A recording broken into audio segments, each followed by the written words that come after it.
Hello and welcome back to my channel. My name is Dwayne Kimball, United States Army veteran and retired VA rating specialist. In today's video, I'm going to be discussing, as a former VA rater, under the 5 ways of service connection, which one veterans use the most to take them from 0 to 100%. And it is secondary service connection. So make sure you stick around.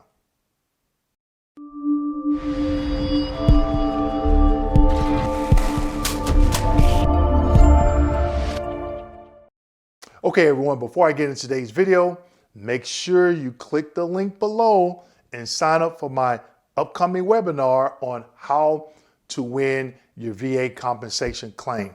It's going to be held from April 8th through the 11th, 6 p.m. to 7 p.m. Eastern Standard Time. You do not want to miss this webinar. So, today's video, secondary service connection.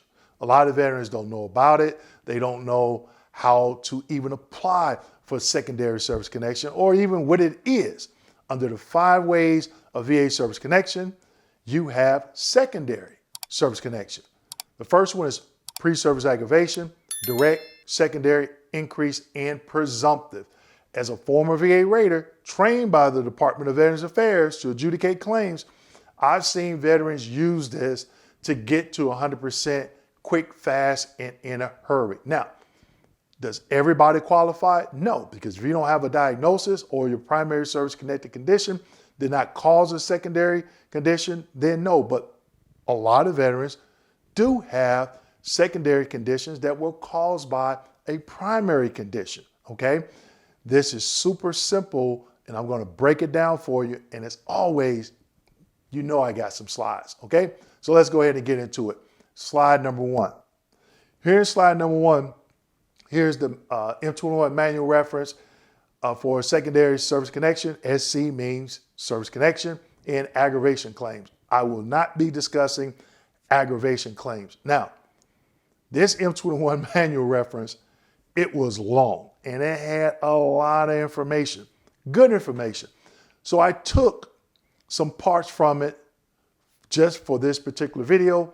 So if you want to know more, you have the number, you have the name, go out to the M21 manual reference and continue to do your research. If you don't know how to find it, guess what? I have a video on my YouTube channel that I show you how to search the M21 manual reference. Super easy, okay?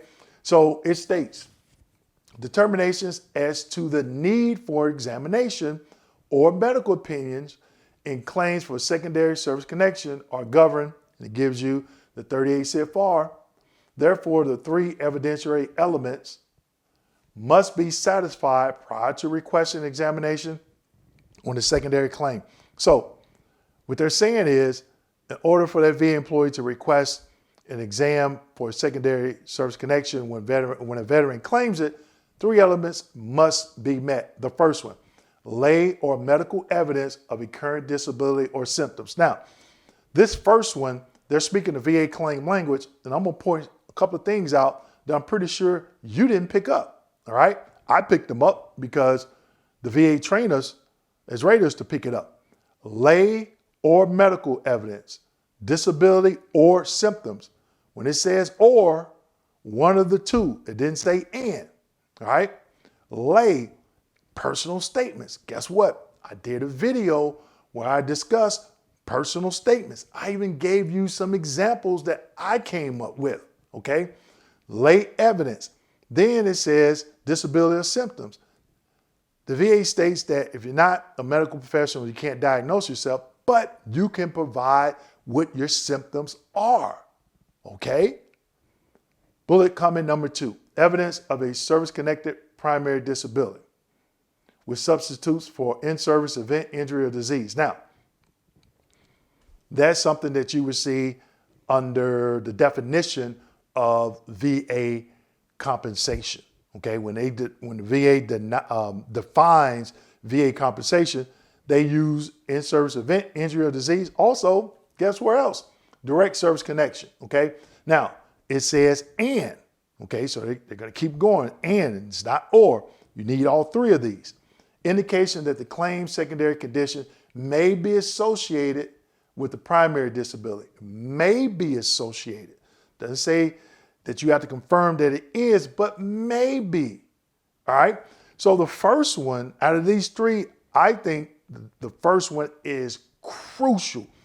You have to be able to word that, the word that claim for secondary service connection and provide some symptoms just to get you to that CMP exam. It is not hard. Guess what? Don't worry about it. I'm going to share some examples with you. Slide number 2. This is an example, and guess where I got this example from? That M21 manual reference that I just showed you on the first slide, okay?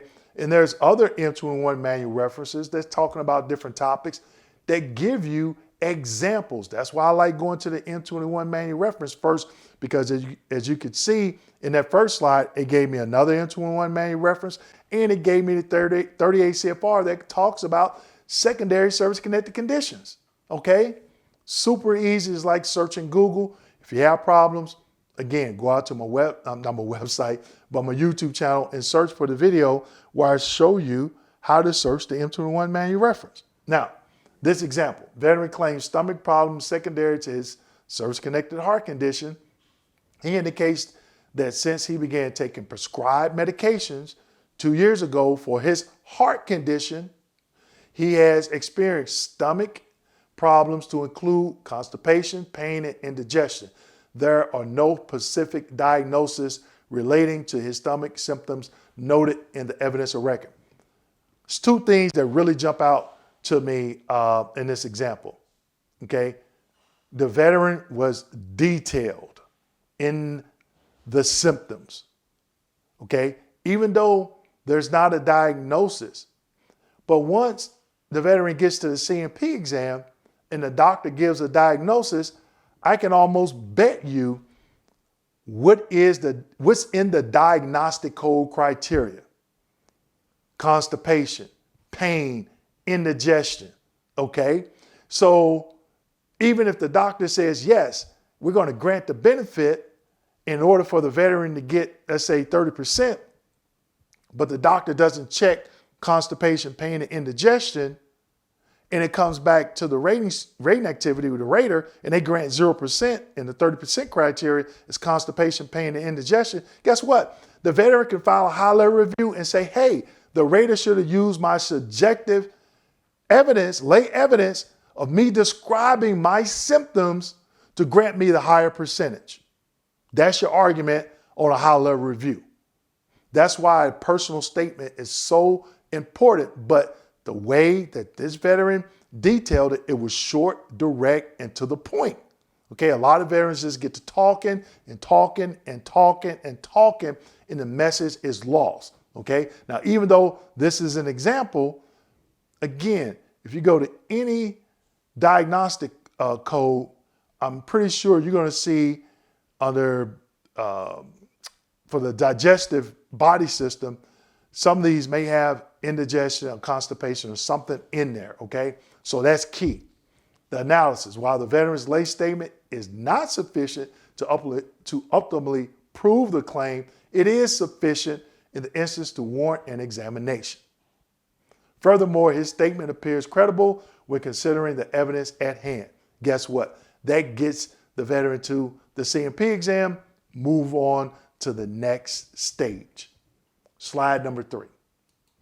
Here's slide number 3. I'm not going to go through and read this entire example, but only what I have highlighted in red.